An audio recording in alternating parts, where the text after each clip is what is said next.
March she shed a tear as she bade a final goodbye to her strength and stay. The solemn and frail monarch summoned all her might to attend a memorial service to Prince Philip, her husband of 73 years, who had died in April last year. And in a rare display of emotion and sentiment, she gently wept as respects were paid to the love of her life at the moving Thanksgiving ceremony.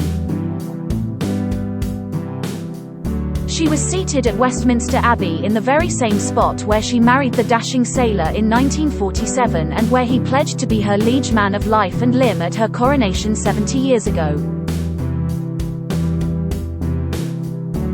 Wearing a brooch he gave her in 1966, it was the sovereign's first public appearance for 5 months as she joined family, friends, 51 foreign royals and representatives of the Duke's patronages.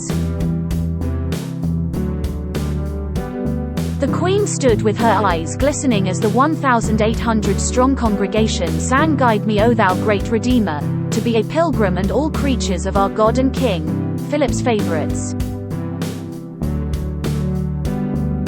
And she listened intently as the Dean of Windsor paid tribute to Philip's intellect, work ethic, sense of humor and devotion to his family.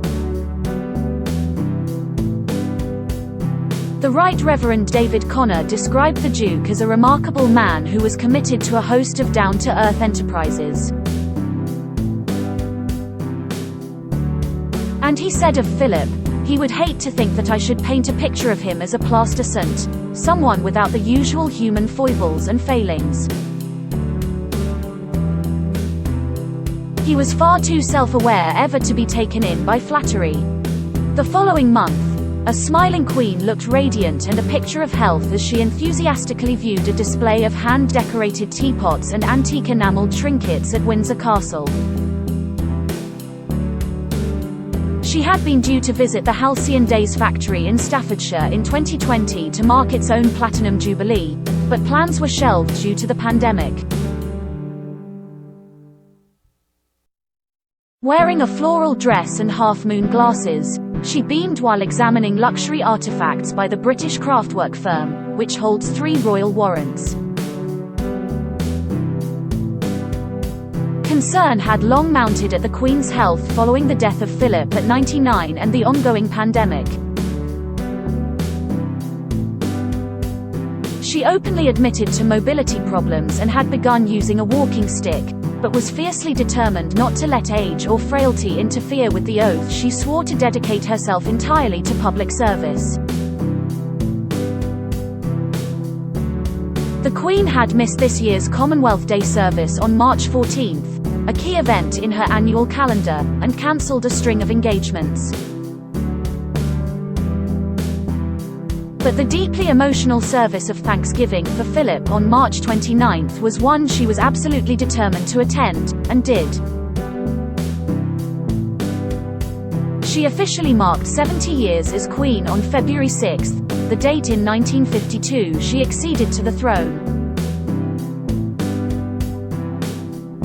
But the real celebrations were staged over a 4-day bank holiday jamboree that kicked off on June 2nd, which was undoubtedly the highlight of the year. The momentous occasion saw Britain come together like never before to mark her lifetime of self-sacrifice and dedication to duty.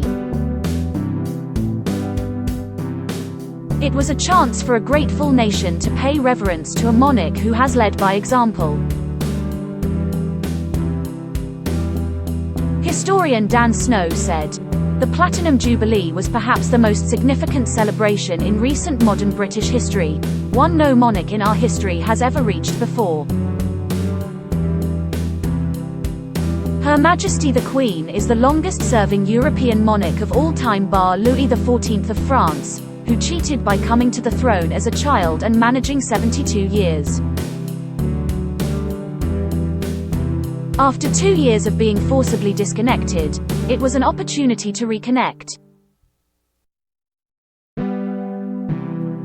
In the face of war in Europe, cost of living increases and following years of divisive political debates, people wanted a party. not just as an act of hedonism but because of the emotional and physical connection these moments can bring. And the Queen did not disappoint.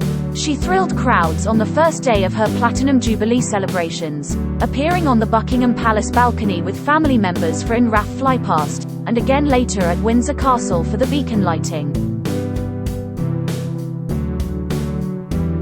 The monarch also welcomed a surprise visitor for afternoon tea at the castle in the form of Paddington Bear, who joined Her Majesty for a short sketch as part of the TV festivities. But, after feeling discomfort as a result of the exertions of the first day, she pulled out of the Platinum Jubilee service of Thanksgiving at St. Paul's Cathedral on the Friday. Perhaps it was little surprise. Aged 96, the Queen had battled ongoing episodic mobility problems stretching back to last autumn. Her scaled-down diary led to the cancellation of many events, or other royals attending in her place, but she did make a surprise visit to open the Elizabeth Line, named in her honor, and the Chelsea Flower Show, where she used a golf buggy, in May. Her last major official duty was to oversee the transition of power, welcoming new Prime Minister Liz Truss to Balmoral on Tuesday of this week.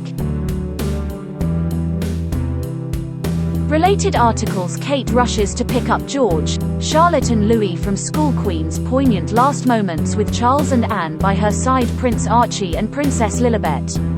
Sussex kids could have new styles. Queen death. Reporters emotionally blindsided by news. Andrew looks set to take on Queen's beloved dogs after monarch's death.